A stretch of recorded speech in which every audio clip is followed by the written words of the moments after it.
c'est l'heure de Local Actu, l'information en Périgord sur RLP.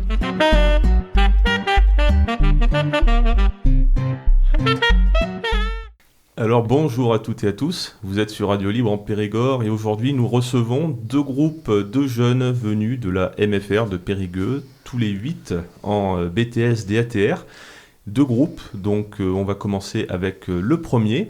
Je vais vous laisser donc vous présenter chacun votre tour pour les auditeurs. Bonjour, je suis Yanis et je suis étudiant à la MFR de Périgueux.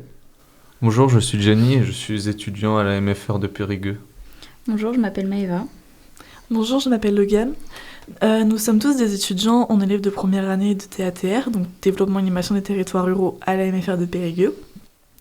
Lors de notre formation, nous participons à un module intitulé PIC que nous vous présenterons un peu plus tard. Ce module aboutira à un examen pour notre classe. Nous avons déjà eu l'occasion de venir sur votre antenne en début d'année lors de notre diagnostic de territoire et aujourd'hui nous sommes de retour pour vous présenter un tout nouveau projet. D'accord, donc il s'agit du PIC, projet d'initiative et de communication. Alors concernant votre groupe, de quoi s'agit-il? Sur quoi avez-vous travaillé? Donc le PIC, c'est le module d'initiative et de communication. C'est un module qui met en valeur les initiatives d'associations. C'est un module dans lequel on a travaillé la communication et c'est un module en lien avec nos territoires qui nous permet de les dynamiser. C'est un module qui nous permet d'acquérir des compétences en matière de communication, mais aussi d'apprendre à créer des partenariats et de développer des bons liens avec nos partenaires. C'est un projet qui s'est fait sur l'année? Sur un tiers de l'année, on est depuis janvier sur ce projet-là. Alors concernant votre projet, vous avez fait la communication sur quel événement? Alors c'est de la communication avec un partenaire. Donc nous, notre partenaire, c'était ILCO. C'est un tiers-lieu et un espace de vie sociale qui est sur Douzillac. C'est une association, loi 1901, donc à but non lucratif. Il propose un large panel d'activités et d'ateliers, dont notamment des ateliers informatiques qui sont très populaires, et également un espace de coworking. C'est un service de proximité pour les habitants. Comme c'est une association, il y a plusieurs présidents. Donc là, en l'occurrence, il y en a 3. Et nous avons eu l'occasion de rencontrer du coup Natacha, qui est la commanditaire, et l'interlocutrice qu'on a eue sur ILCO. ILCO travaille aussi en partenariat avec Cagette, qui propose un service de marché faisant un lien direct entre les producteurs et les consommateurs. On a également fait la vente de jus de pomme, qui est un projet assez récent pour ILCO, des pommes récoltées à Douzillac. Et ça a fait partie de notre projet de communication, de promouvoir cette vente de jus de pomme. Est-ce que vous pouvez m'expliquer ce qui vous a amené à choisir ceci et pas un autre événement sur lequel faire la communication? Alors, on nous a donné cette commande. C'est pas forcément nous qui l'avons choisi, mais ça a été une demande de la part de ILCO de promouvoir. Normalement, ça devait être une campagne de dons. Maintenant, la campagne de dons est plus axée sur l'ensemble des activités de ILCO et aussi la vente de jus de pomme justement sur le côté qui permet de compenser et de compléter la collecte de dons. Alors ça veut dire que c'est eux qui ont fait cette demande, ils l'ont faite à qui l'a reçue? Alors pour le coup, c'est notre formatrice Fabienne Reynaud qui nous a donné ce partenaire, qui nous a donné les liens directs avec ce partenaire. À quoi ressemble ce travail? Est-ce que vous pouvez m'expliquer un peu ce que vous avez fait depuis janvier? Comment avez-vous fait cette communication? On a fait des affiches sur Canva, on a fait des affiches en ligne sur les réseaux sociaux et aussi on les a affichées sur les tiers-lieux en matériel pour toucher un maximum de public.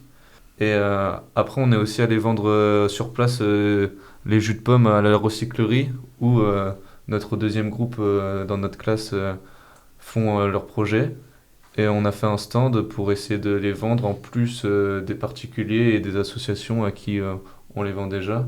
Et ça a bien marché parce qu'on a dû vendre une 12aine de bouteilles. Donc voilà à peu près comment on a fait notre communication là-dessus.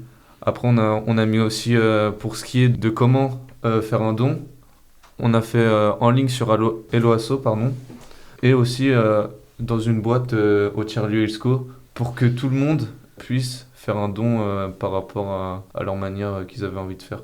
Cette collecte de dons, elle avait pour but de compenser la baisse des subventions pour les tiers-lieux qui sont en baisse. D'accord. Elle est toujours en cours ou pas? La campagne de dons, ouais. oui, D'accord. on y est dessus. D'accord. Est-ce que tu peux nous présenter un peu un contact, un lien où aller sur Helloasso? Alors, pour l'instant, la cagnotte sur Helloasso n'a pas encore été faite, mais vous pouvez vous renseigner sur le site de Ilco, qui vous donnera toutes les informations et très prochainement le lien vers cette campagne de dons. Ce qu'il faut préciser aussi, que mon camarade n'a pas précisé, c'est que de venir à la radio, c'est aussi un moyen de communication. Oui, c'est Donc, tout à fait. ça rentre parfaitement dans notre projet. Alors on va accueillir du coup le deuxième groupe en suivant sur la recyclerie éphémère à Neuvic. Bonjour à tous les quatre. Bonjour. Je vous demanderai, comme le groupe précédent, de vous présenter un par un. Donc bonjour, je m'appelle Clara et je suis étudiante à la MFR de Périgueux. Bonjour, je m'appelle Clément. Bonjour, je m'appelle Clara. Bonjour, je m'appelle Clara. Bonjour, nous sommes les étudiants de BTS DATR en MFR de Périgueux. Donc dans le cadre de nos études, nous avons un module s'intitulant PIC, donc Projet d'initiative et de communication. Donc c'est une épreuve importante du BTS qui nous permet de mettre en pratique nos compétences en gestion de projet, de communication et d'animation des territoires. En quoi consiste le projet de votre groupe? Sur quel projet faites-vous la communication? Pour notre part, nous avons travaillé avec l'association Ricochet, qui se situe à Neuvic-sur-l'Île, qui est une association économique, sociale et solidaire. Elle a pour but la mise en place d'actions solidaires et d'aide à l'insertion sociale et professionnelle.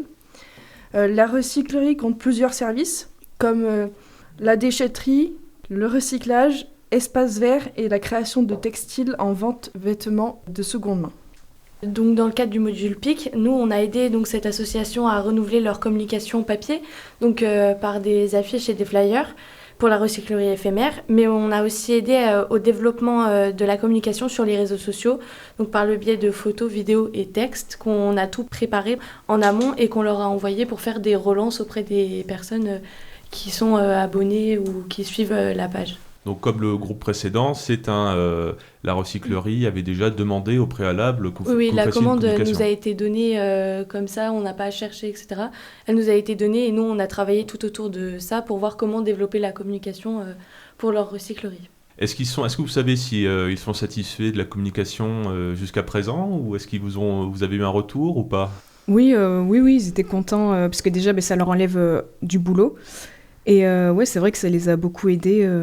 Puis même les personnes qui sont venues à la recyclerie nous ont dit que c'était bien passé, quoi. Ils avaient eu l'information. Bon, même si on a fait un peu tard, on a passé un peu tard sur les réseaux sociaux. Parce que normalement, c'était 1 mois avant. Et on l'a fait 1 semaine juste avant l'ouverture. Donc, on s'y est pris un peu tard. Mais pour les prochaines, on sait qu'on le fera vraiment 1 mois à l'avance, quoi. Donc l'ouverture est déjà passée? Oui. Le jour où on allait à la recyclerie, on avait fait un papier pour savoir comment ils recevaient la communication, est-ce qu'elle était bien passée. Un bilan de satisfaction. Un bilan de satisfaction. Comment s'est passé le projet, toutes les actions que vous avez menées jusqu'à cette date? Bon, on s'est renseigné avec le directeur, ce qu'il voulait comme affiche, pour être dans le thème et voir un peu ce qu'ils avaient fait les années précédentes. Donc on a fait sur le modèle qu'ils nous avaient donné. Et puis en fait, à chaque fois, on crée les affiches tous les 4. Et comme je suis en stage à Ricochet, je voyais avec le directeur voir si ça lui plaisait, etc., s'il y avait des modifications à faire. Et en fait, comme ça, on a pu créer les affiches avec lui. Et c'est pareil pour les posts Facebook. Du coup, on allait plusieurs fois à la recyclerie pour prendre des photos ainsi que des vidéos. Et pareil, on les a montrés au directeur. Et on a monté les posts, on a fait au préalable à la MFR. Et une fois que je retournais en stage, je leur montrais, on a rectifié ensemble, etc. Pour pouvoir poster sur les réseaux. Donc ça veut dire que soit vous avez développé des compétences, vous avez déjà des compétences pour créer ce genre d'affiches avec un logiciel. Vous avez déjà ces compétences? Moi, un post Facebook, je savais pas faire, Ouais. j'avoue. Donc, j'ai découvert sur le moment, lorsqu'on a fait les publications. Mais après, oui, créer des affiches, etc., si on savait déjà faire... Vous n'avez Non, pas fait appel à Non. une Non, imprimerie ou... On D'accord. avait déjà quand même quelques compétences pour les affiches parce qu'on travaille vachement sur Canva, là où on fait toutes nos affiches. Après, les vidéos, c'était un petit montage, donc il fallait juste assembler plusieurs petites vidéos qu'on a prises, donc ça allait assez vite. Mais c'est vrai que pour les posts Facebook, on n'était pas tous très renseignés sur ça, donc on a fait un peu avec ce qu'on savait, ce qu'on avait, etc. Et puis après, vu que Clara était en stage là-bas, elle a fait un peu la jonction pour améliorer les derniers trucs. Je pensais à des affiches à coller dans la rue, mais c'est des affiches numériques. Non, on a tracté. Tracté aussi. Oui, on a fait Oui. de la tracte. On a posé dans toutes les petites boutiques, tous les commerces qu'il y avait à proximité de la recyclerie au niveau de Neuvic. Très Parce bien. qu'en fait, une fois qu'on a eu fini de confirmer les affiches, on les a imprimées du coup à Ricochet. Et une fois que c'était bon, on allait distribuer dans Neuvic. Et sinon, eux, les salariés, eux, ont fait les alentours de Neuvic. Donc Saint-Astier, sont allés sur Surzac, il me semble. Ouais. Et voilà. Ils n'avaient pas eu le temps de faire Neuvic, donc c'est notre groupe qui l'avons fait. D'accord, très bien. Et ils ont été satisfaits. Oui. Avez-vous d'autres choses à rajouter? Bah, il y aura d'autres ouvertures, oui, parce qu'il y a 4 ouvertures de la recyclerie. Donc là, il y a eu la première. Et en fait, tous les 2 mois, ensuite il y a au mois de juin, au mois d'août. Et on a- Alors, vous pouvez peut-être nous faire un petit rappel de son fonctionnement. Bah, en fait, la recyclerie, bah, elle est éphémère du coup. Et elle ouvre pendant toute une semaine, Du 5 jours. mercredi au dimanche. Oui, du mercredi au dimanche. C'est des dons de personnes. Donc voilà, c'est des personnes qui donnent des objets, etc. Et donc les ouvertures, donc là les prochaines, c'est du 11 au 15 juin, du 6 au 10 août et du 8 au 12 octobre. Et tous les samedis du mois de juillet. Parce qu'il y a des personnes, du coup, en remplissant le bilan de satisfaction, qui nous ont demandé pourquoi c'était pas ouvert plus souvent. Et c'est vrai que si ça marche bien, en fait, il y a probablement d'autres ouvertures qui se feront. Et Possiblement. on y recycle quoi là-bas? Ah, des objets, surtout des objets, parce que les vêtements, du coup, c'est plus à la boutique de Ricochet. Ça peut être des meubles, de la vaisselle, des jouets pour enfants. Tout ce qui se trouve un peu dans une maison, on va dire. En fait, vous dites que il n'y a pas un recyclage qui est fait, mais c'est plutôt de la seconde main. Est-ce qu'ils Voilà, c'est exactement. donner C'est une principalement vie. ta seconde. Enfin, c'est donner une seconde vie à un objet en fait. Voilà. ils revendent? Oui. Ils revendent. Je vous remercie tous les 4, enfin même tous les 8, aux 4 qui sont dans le fond, le premier groupe, d'être venus à RLP pour nous présenter votre projet. Vous êtes en BTS DATR à la MFR de Périgueux. Projet de communication, donc d'initiative et de communication. Merci à tous les 8. Merci. à vous.